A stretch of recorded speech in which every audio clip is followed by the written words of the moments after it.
Bom, estou tentando voltar a minha imagem aqui também, mas tá difícil. É para vocês verem um pouquinho o que, que eu sinto. Vou deixar só minha foto. Que péssimo. Mas vamos lá. Consegui voltar aqui, já consegui gravar. Bom, então esse conjunto de prerrogativas, sujeições, esse conjunto de características que são aplicados no atuar da administração pública, quando ele está agindo em busca do bem comum, nós falamos em regime jurídico administrativo. Esse conjunto de normas, esse conjunto de princípios, coloca a administração pública numa situação de supremacia e numa situação de sujeição também, conforme nós vamos ver. O que dá sustento, o que é base desse regime jurídico administrativo, são dois supraprincípios. Quais são esses supraprincípios? Supremacia do interesse público e indisponibilidade do interesse público. Perceba que esses dois supraprincípios, em que pese a sua relevância, eles não estão expressos no texto constitucional, apenas implícito no texto constitucional. Nós vamos encontrar esses dois supraprincípios apenas implícitos no texto constitucional e não expressos. Mas são os dois mais importantes. Professor, então o senhor está fazendo uma hierarquia entre princípios? Sim, aqui nós vamos abrir uma exceção. Prestem atenção nisso. Aqui nós vamos abrir uma exceção. E na semana passada, eu não sei se foi dessa turma, até uma colega me mandou uma pergunta depois da aula, né? Eu acho que foi dessa turma. Então, professor, então o senhor está querendo me falar que existe uma hierarquia aí? Não sou eu. José Cretella Júnior, tá? Alexandre Maza, Fernanda Marinella, Maria Silva Zanella de Pietro, são esses grandes autores que falam, Celso Antônio Bandeira de Mello, que fala sobre essa hierarquia entre esses dois princípios e os demais. Inclusive, ela me mandou duas questões, né, de um simulado, né, de um grande cursinho, por sinal, e essas questões desse simulado não entendia, ou pelo menos não dava esse entendimento, né, de que a supremacia do interesse público e a disponibilidade do interesse público deveria ser considerada hierarquicamente superior aos demais princípios. Gente, mas é isso mesmo, de forma majoritária, não só para a doutrina, né, clássica, mas também para as provas de concurso, vocês vão entender que existe uma hierarquia entre os princípios quais? Supremacia do interesse público, indisponibilidade do interesse público e os demais princípios gerais da administração pública que nós vamos estudar. Tá? Inclusive aqueles expressos no texto constitucional. Olha que interessante. Né? Supremacia e indisponibilidade são previstos apenas implicitamente e eles ainda assim devem ser admitidos em uma situação de superioridade aos que estão expressos no artigo 37 caput da Constituição Federal. Tá certo? Bom, começamos na semana passada também a falar aí do artigo 37, não foi? Quais são os incisos, quais são os princípios expressos no texto constitucional ali no caput do artigo 37? É o famoso LIMP, né? LIMP que nós já discutimos lá no direito constitucional, né? E em outros ramos aí do direito público, certamente vocês já começaram a discutir aí o LIMP, né? Legalidade, impessoalidade, moralidade, publicidade e eficiência. Legalidade, impessoalidade, moralidade, publicidade e eficiência. Esse é o famoso LIMP, que está expresso no artigo 37, caput da Constituição Federal. Mas já adianto para vocês, né, nós não vamos falar só dele, do LIMP, vamos falar de vários outros princípios hoje. Se você teve a curiosidade de pegar o material, acredito que todo mundo já deve ter pego o material da semana passada, que eu postei para vocês, os slides, né? Lá no AVA, vocês vão ter percebido aí que o conjunto de princípios é bem maior, né? Primeiro, o LIMP, legalidade. Nós já discutimos na aula anterior. O que é legalidade? administrativa, é uma legalidade restritiva. Isso quer dizer o quê?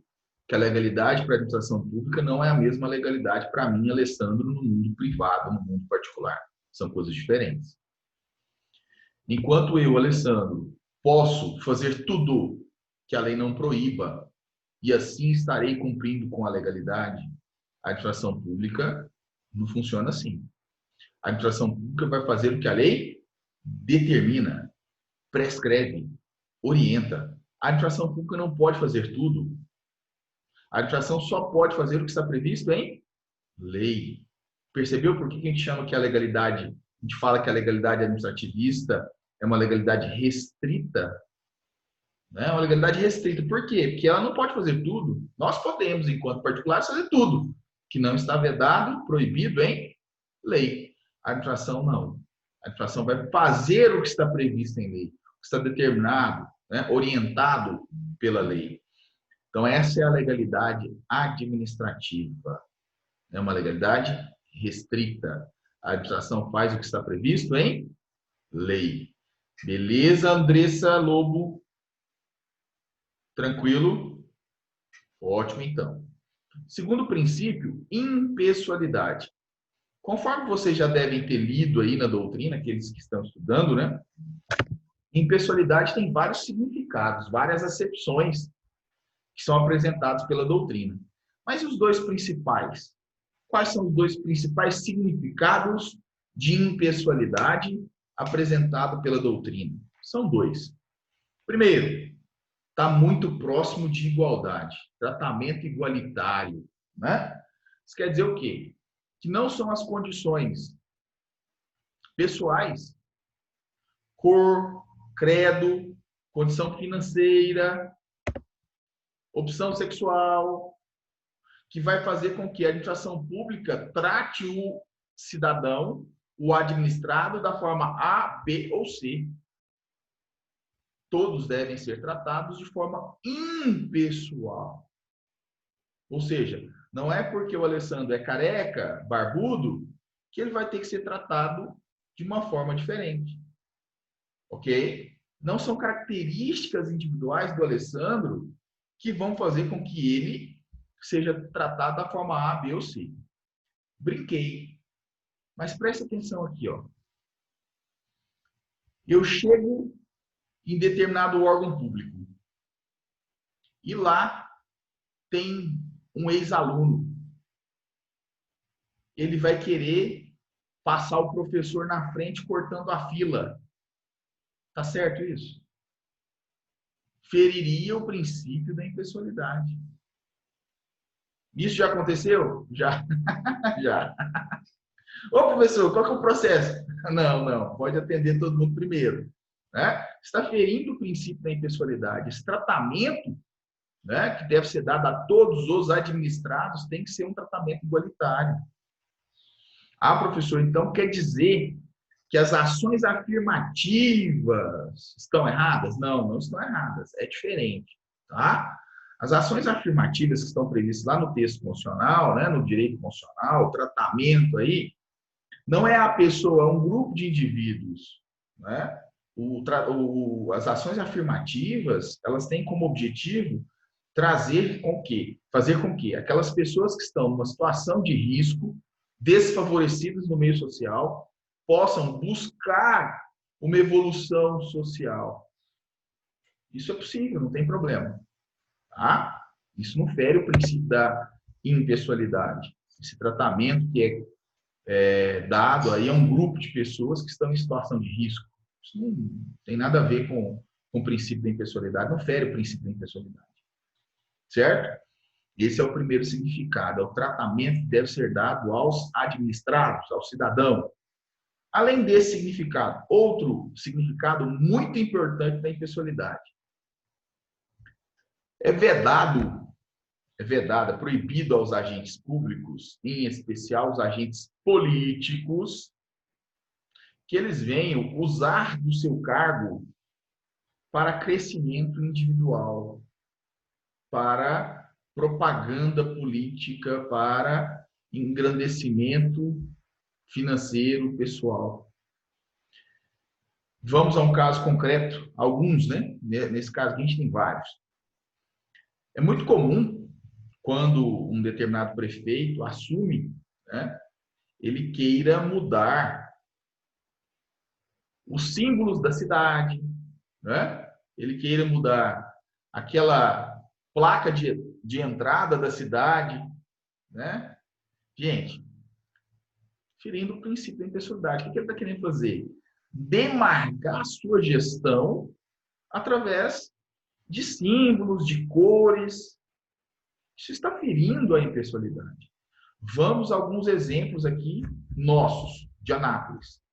Tá certo? Primeiro exemplo, governo PT, que perdurou durante um período aqui em Anápolis. As cores dos prédios públicos começaram a mudar. Para qual cor? A cor do partido. Ferindo o princípio da impessoalidade. Para não falar que é uma questão política, vamos ao outro exemplo. Esse outro exemplo, mais grave ainda, que chegou até no âmbito do STJ, do STF. As cores das viaturas da Polícia Militar no estado de Goiás. Foi um caso concreto que chegou às margens do STF. As cores das viaturas da polícia e a forma com que era feito o desenho lá feria o princípio da impessoalidade. Por quê? Porque remetia ao PSDB do antigo governador do estado. Perceberam? Não é uma questão política aqui, gente. São casos concretos para mostrar para vocês que independe do partido. Né? O atual presidente da República, um dos primeiros atos administrativos que ele praticou, um dos primeiros atos que ele praticou, ele fez uma cagada enorme, com perdão da palavra. Qual foi, né, a burrada enorme que ele fez? Ele colocou slogan de campanha no ato administrativo, ele como presidente da República. Feriu o princípio da impessoalidade. Né? Feriu o princípio da impessoalidade. Tem um caso que eu gosto de falar, quem foi meu aluno já no Direito Administrativo 1, já deve ter ouvido eu contar essa história, né? É uma história que é marcante no sentido do exemplo da impessoalidade. Uma determinada prefeita do interior, ela gostava muito da cor rosa. Ela adorava o rosa. Que bacana, né? Cada um tem a sua cor predileta aí, não tem problema. Né? Tô vendo aqui a Ana Luísa de rosa, não tem problema. Só qual o problema? O problema é querer levar a cor rosa para dentro da gestão pública municipal. Então, essa prefeita, que eu não preciso falar o nome dela aqui, isso já tem muito tempo também, ela adorava o rosa. Então, a roupa que ela vestia era rosa, o chapéu que ela usava era rosa, a bota que ela usava era rosa, a caminhonete dela era rosa, a casa dela era rosa. Só que quando ela ganhou a eleição, o que ela fez? Levou a cor rosa para dentro do Paço Municipal. A prefeitura toda ficou rosa, as praças públicas ficaram rosas, os colégios ficaram rosa, né? Olha que beleza, o mundo rosa. Meus queridos, feriu o princípio da impessoalidade. O que ela queria? Demarcar a sua gestão por cores, por uma cor. Tá certo isso? Não. Feriu o princípio da impessoalidade. Nesse caso concreto, o Ministério Público propôs uma ação e ela foi condenada aí a repintar todos os prédios públicos com as cores oficiais do município. Quais são as cores oficiais do ente federado? Você sabe, Ana Luísa? Ligue seu microfone e responde para o professor aí. Qual que é a cor oficial de um ente federado? Quais são as cores? Você sabe? A cor da bandeira do Brasil? Isso, do ente federado, do ente União, sim, isso mesmo. Quando eu penso na... É isso mesmo. As cores do pavilhão, as cores da bandeira. Então, no âmbito federal, União, as cores oficiais da União, as cores da bandeira. No âmbito do município de Anápolis, da mesma forma. Quais são as cores oficiais do município de Anápolis? As cores da bandeira. E assim por diante. Estado de Goiás, as cores da bandeira. E assim por diante. Bom, então, perceba. Os atos que são praticados pelos gestores públicos não podem, né, servir como propaganda eleitoral, não pode servir para demarcar a sua gestão. É muito comum ainda, infelizmente, né? Você chega em algumas cidades pequenas no interior, está lá até na lixeira que é colocada na rua. Tem lá assim, ó, fulano de tal, gestão de tal a tal, de tal a tal ano. Já viram isso?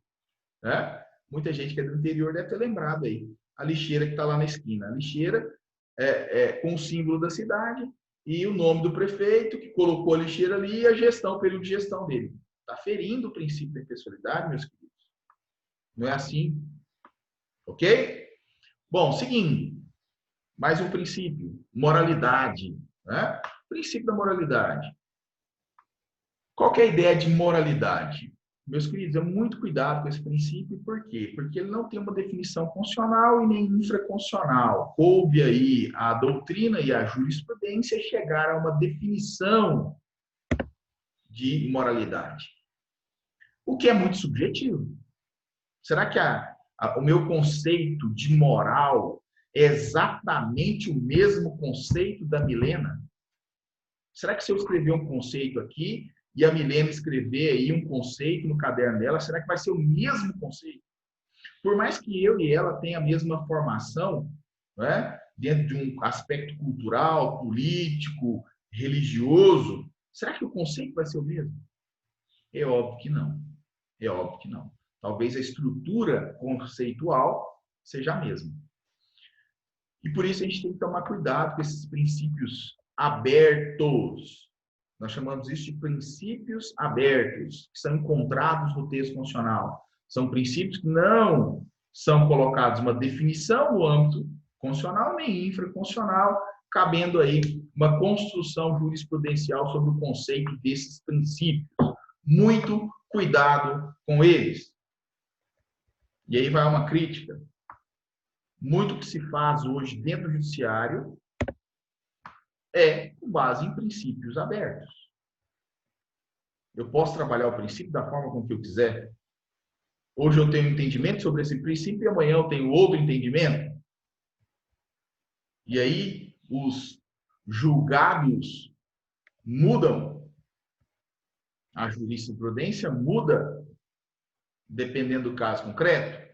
E nós não temos segurança jurídica. E aí está o problema. Tá? Então, cuidado com princípios abertos. E o nosso texto constitucional criou um ordenamento jurídico aberto, né? Recheado de princípios sem uma definição legal, infraconstitucional ou constitucional. Tá certo? Bom, mas a ideia de moralidade é a ideia do bom gestor, a ideia do gestor probo, a ideia do gestor honesto. Certo? A professora Maria Silvia Zanella de Pietro, ela fala o seguinte, que moralidade e probidade,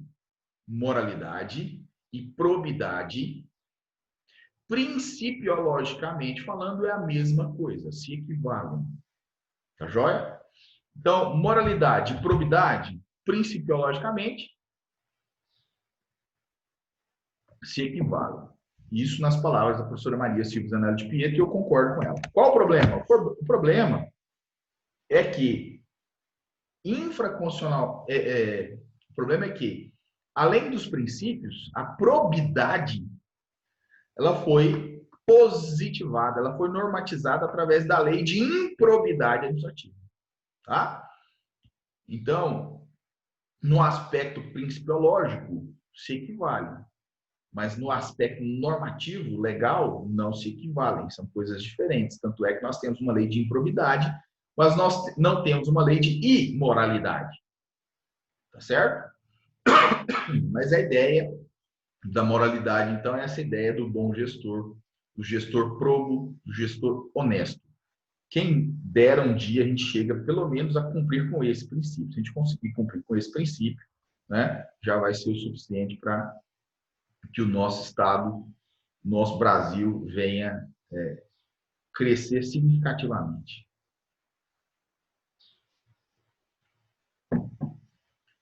Seguindo aí nos slides, no item 9.1, princípio da publicidade. Publicidade, gente.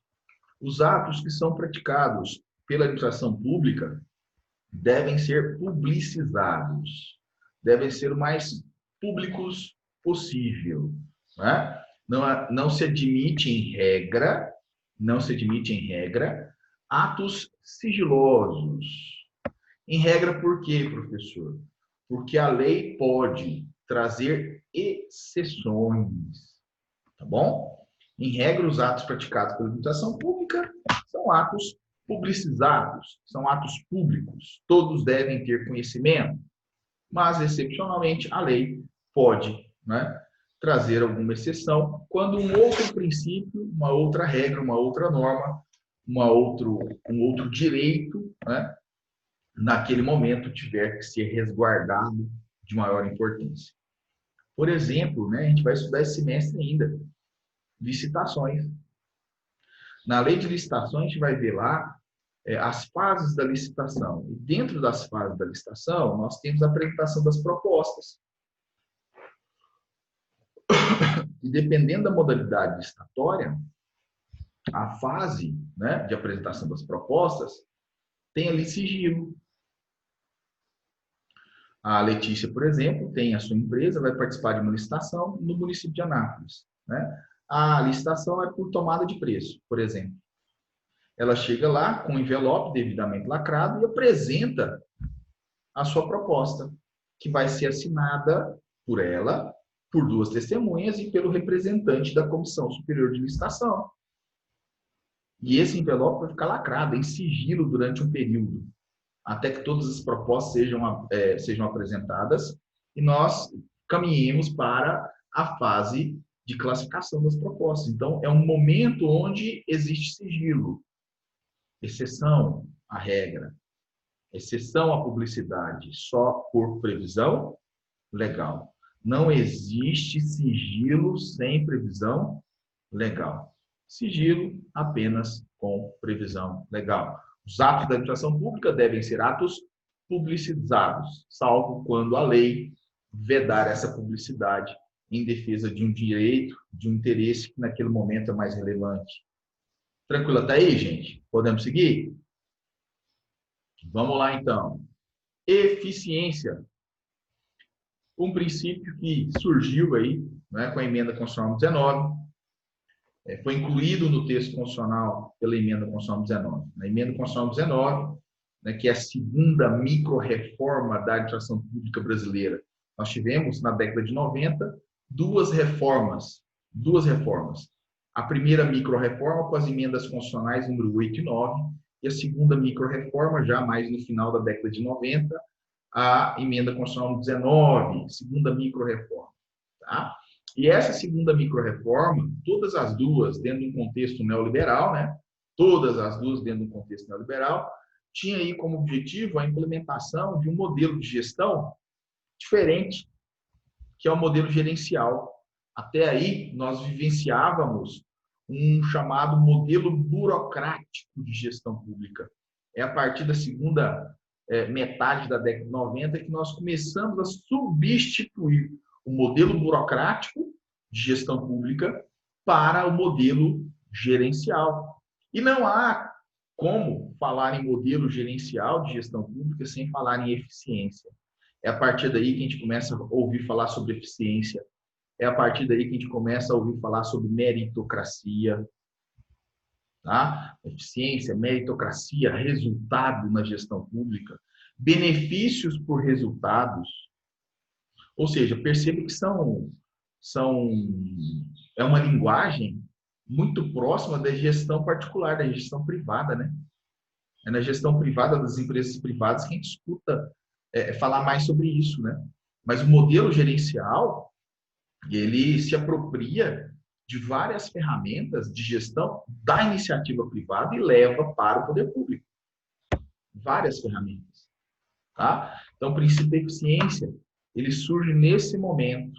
Tá? Eu tive a felicidade de estudar no mestrado com um rapaz que ele era analista jurídico do Senado e ele participou da confecção, né, da emenda número 19. Ele contava a história do princípio da eficiência.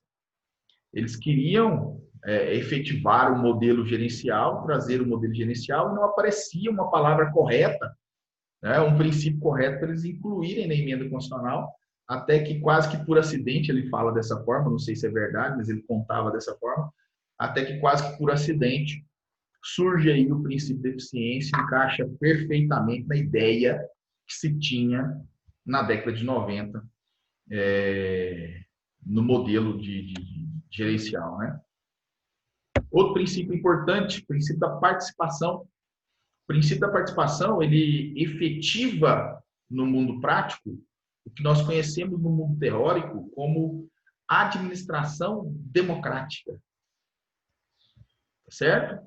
Então, o princípio da participação, ele efetiva no mundo prático a ideia de administração democrática. Bom, como assim, professor? Simples. O princípio da participação, ele chama, né, o cidadão, o administrado, a participar da gestão pública. Ele convida, né, o cidadão a participar da gestão pública. Bom, professor, você poderia dar exemplos disso? Sim, talvez o principal exemplo, né, da participação na gestão pública seja o exemplo dos conselhos, né? Conselho Estadual de Educação, Conselho Municipal de Saúde, Conselho de Segurança Pública. Como que formam esses conselhos? Né? Como são formados esses conselhos? Eu já tive a oportunidade de participar e participo atualmente de um conselho, mas já tive a oportunidade de participar de um outro conselho. O primeiro conselho que eu participei foi o conselho da cidade de Anápolis. Naquela época, eu representava a OAB, eu era representante da OAB dentro do conselho municipal.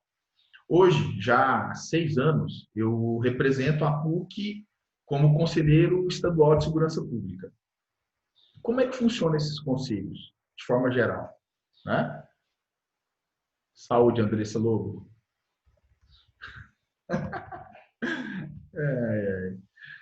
O áudio, o som está desligado, mas eu vi. Como é que funcionam esses conselhos, gente, de forma geral? Né?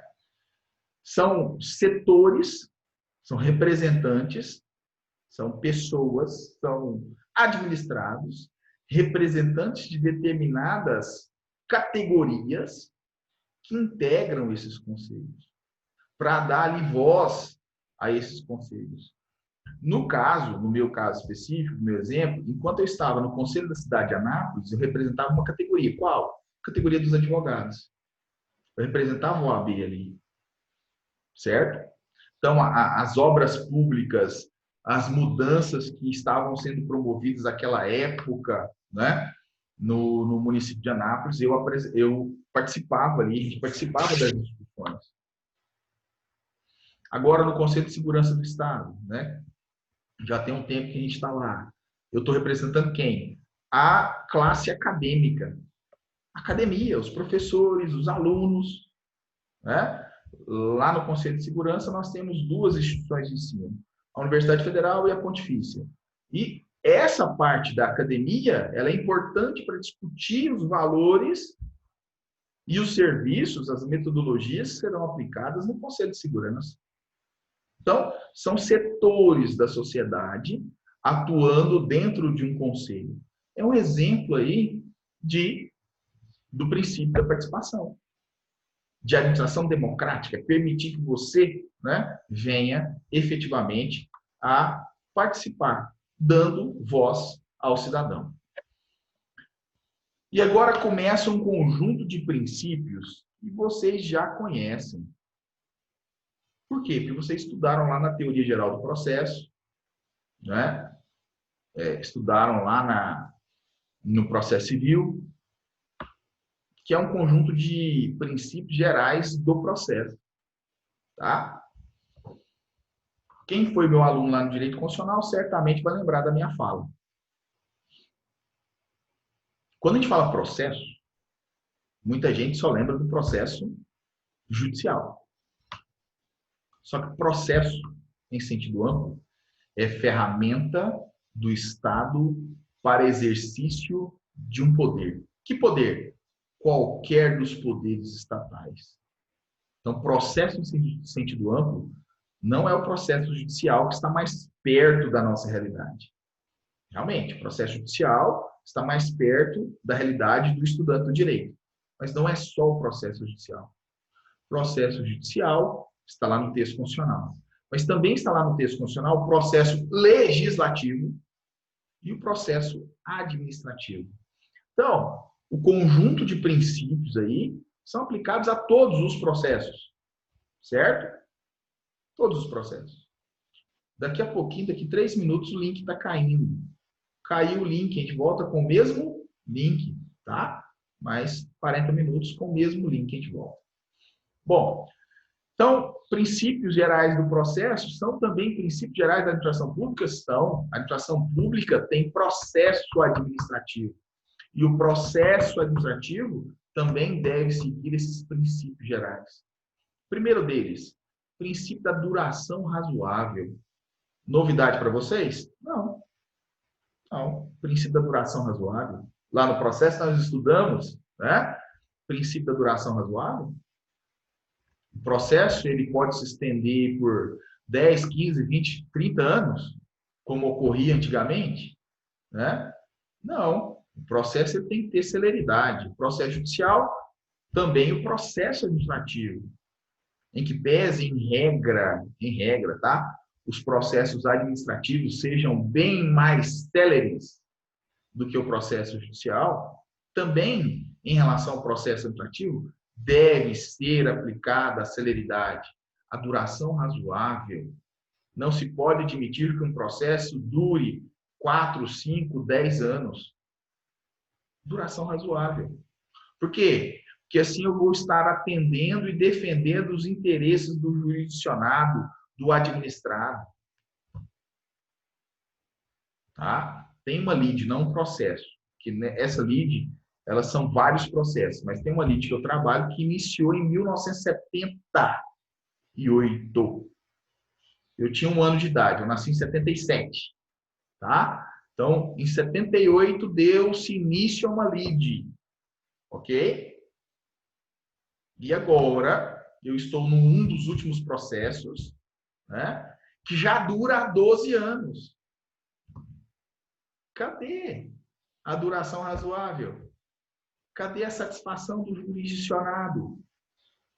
Da mesma forma, no processo, estamos como exemplo um processo judicial, mas da mesma forma um processo administrativo.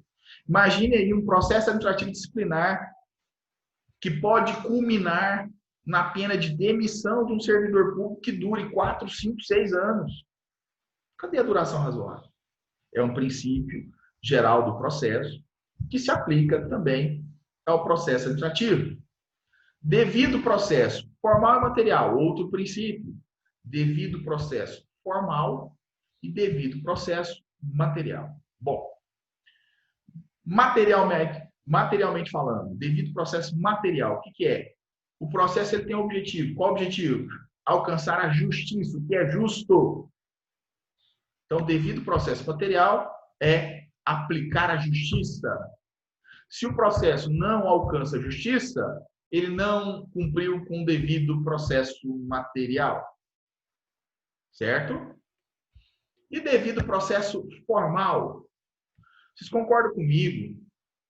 Que eu vou pegar um pouquinho lá do processo civil. Vocês concordam comigo que nós aprendemos que processo é um conjunto de procedimentos pré-ordenados que visa atingir um resultado final? Conjunto de atos pré-ordenados. Está na lei, não está? Então, esses atos pré-ordenados que estão na lei, eles devem ser cumpridos conforme previsão legal. Se eu não estou cumprindo com esse conjunto de atos pré-ordenados, eu não estou cumprindo com o devido processo.